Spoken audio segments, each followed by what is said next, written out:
All right, this is If My People Bible Reading, part 230, the book of Revelation of Yeshua. And we are in chapter 3, and we're starting somewhere around verse 13.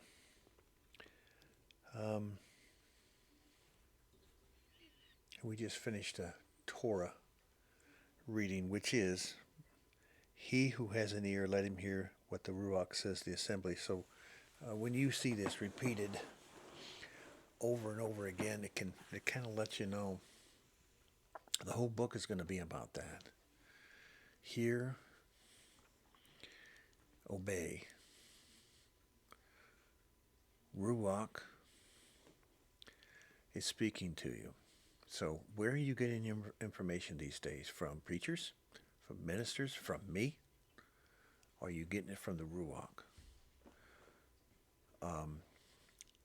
Everything so far is not future tense. It is now. So if I'm saying something to you and you like it, test it. If it's correct, give it to the Ruach. And if the Ruach tells you that you are in one accord and you are Echad, then it is the Word. It's coming from the Father. And it's coming between you and the Father and the Ruach. All I am is just a segue of somebody that's stirring up what is you're supposed to be doing in congregation. If you're not in congregation, because you can't be in institutionalized churches, you're getting zero, and you're not going to get anything from them. Those churches, the name it and claim it's, and all these business oriented, are running a business. And once your church turns into a business, it stays a business until it either continues to grow or it literally ends. The people who, for years, we were told, oh, did you hear about Jim? Jim left the church. Oh, he's not in the spirit anymore. He's not meeting with God. God is every. How many times have you heard a minister say, God is in this church? Really? Yahweh is everywhere. The Ruach is everywhere. And and just kind of, and usually there's a reason for it. Whenever the minister actually brings up the word God, doesn't use the word Yahweh or what he's supposed to be doing, he's about to hit you up with something every single time. Am I totally disappointed in institutionalized churches? Yeah, I'm beyond that though. I'm done with them. They are damaging, hurting so many people that there's going to be a falling away from the word in the last days. And it's because of them. When you finally found out and you leave your congregation, you kind of feel bad after a while. You feel like, I want to be with my congregation. It's a social club, sure it is, but so is meeting in your homes privately in small congregations. Hearing these things. Too many people have just let me know and doing this since that we have not heard what you're talking about. And I said, well, I guarantee you it's going to be a remnant. I still think at the end of this Bible, when I get a hold of all the people I've talked to in the last 35 to 40 years, a remnant will be in hear and obey. The great majority will have walked away and gotten cold and just left the word. And everything is a remnant. But through the last thousands and thousands of years in the kingdom, where we're about to go in chapters 4, 5, and 6, when they meet together and there's a sea of people. Well, that makes sense, but it takes thousands of years to come up with a sea of people, because the great majority of the people, if 1/3 of the angels became demons,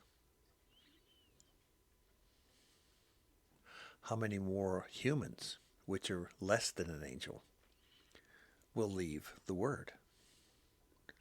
Does it make sense that more humans will leave because they just don't believe anymore? If 1/3 of the angels, who may have been with the Father for 1,000,000 years, or just say 25,000 years, decide to leave, that's astounding. Hasatan is very, very good at lying and deception and being an adversary. So to those assemblies in Laodicea, these are the words of the Amen, the faithful, the true witness, the head of Yahweh's creation. I know your deeds. You are neither cold nor hot. I wish you were one or the other. Because you're lukewarm, I'm about to spit you out of my mouth. So this is another bad one. So we come out of 2 out of 7.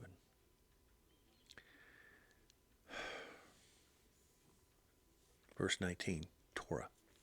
Those whom I love, I rebuke and I discipline. So be earnest and repent. The Father loves his own. If he's in a neighborhood, there's 300 children out there goofing around, and he's got, let's say, 120 of them that are his. Just make up a number.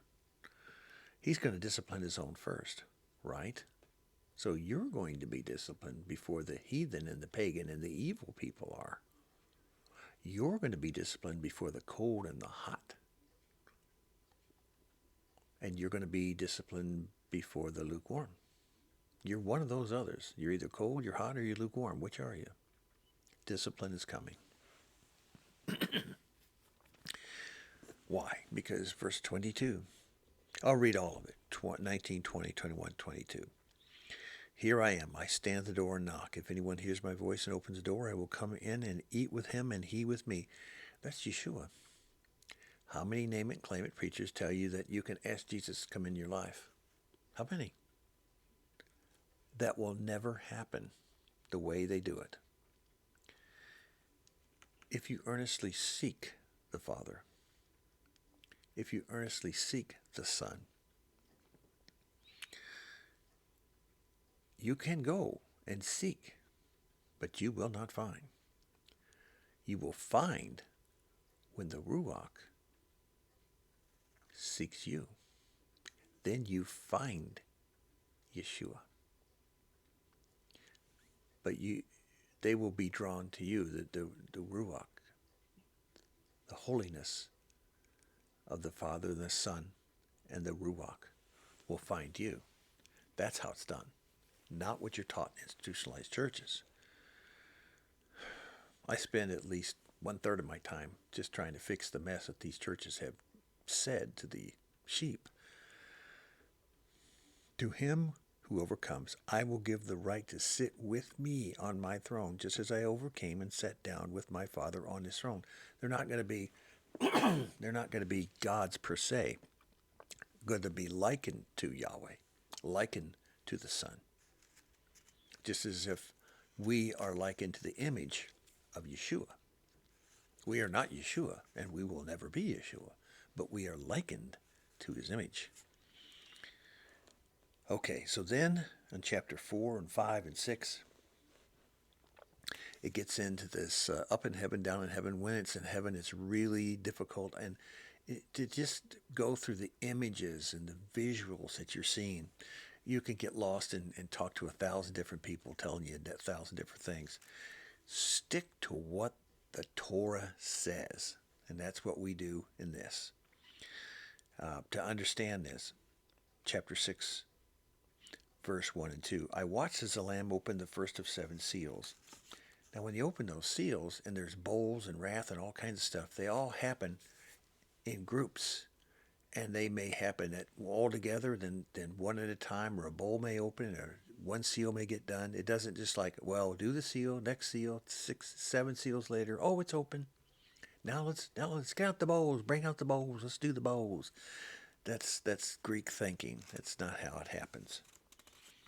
Don't get lost in all the symbolism, because the symbolism was meant for the entire world to understand.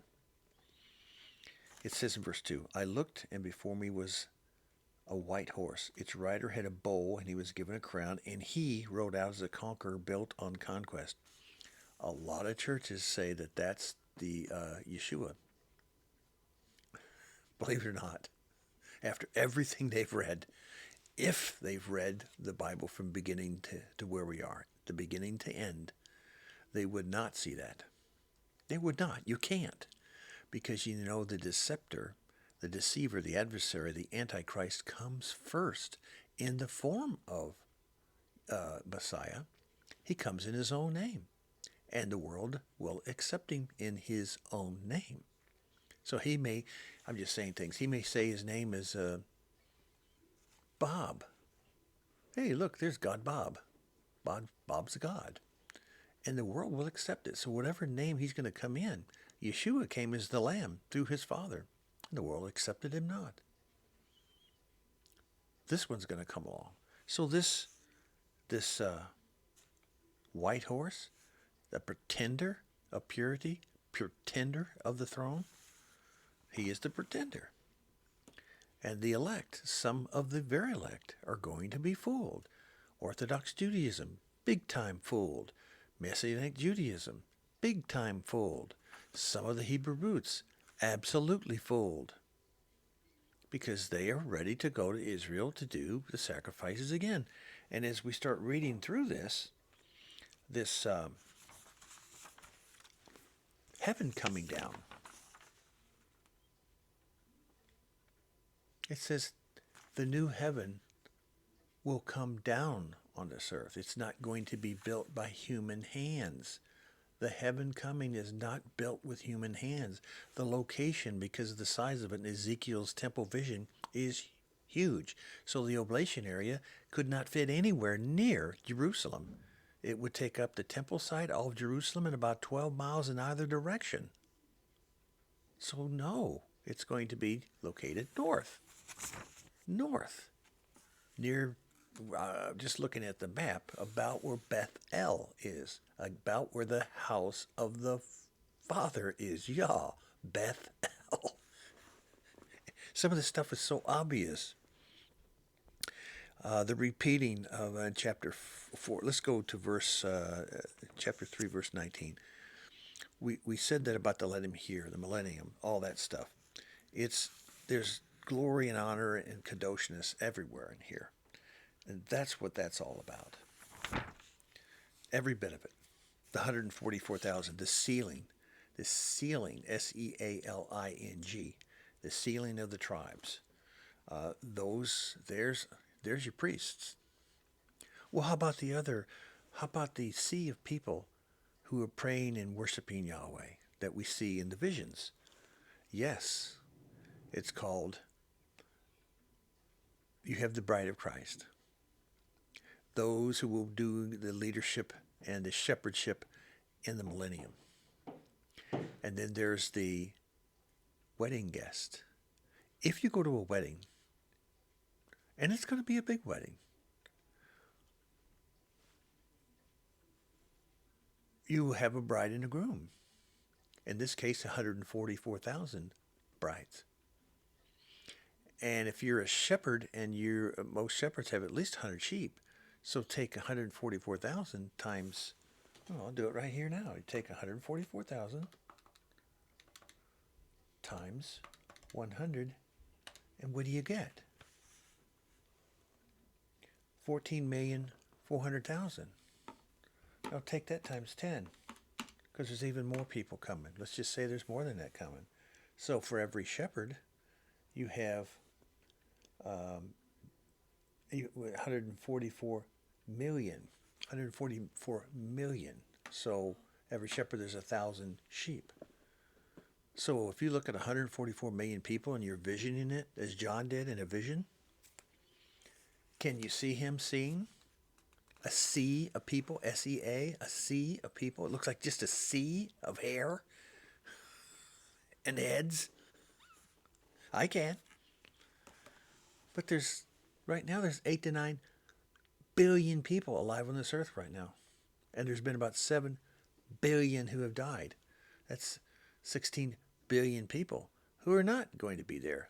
They're not going to be bride, and they're not going to be the groom, and they're not going to be the wedding guest. They're going to be those banging on the outside, gnashing their teeth, trying to get you into reality here. You're going to be okay. Have the faith, but troubled times are coming.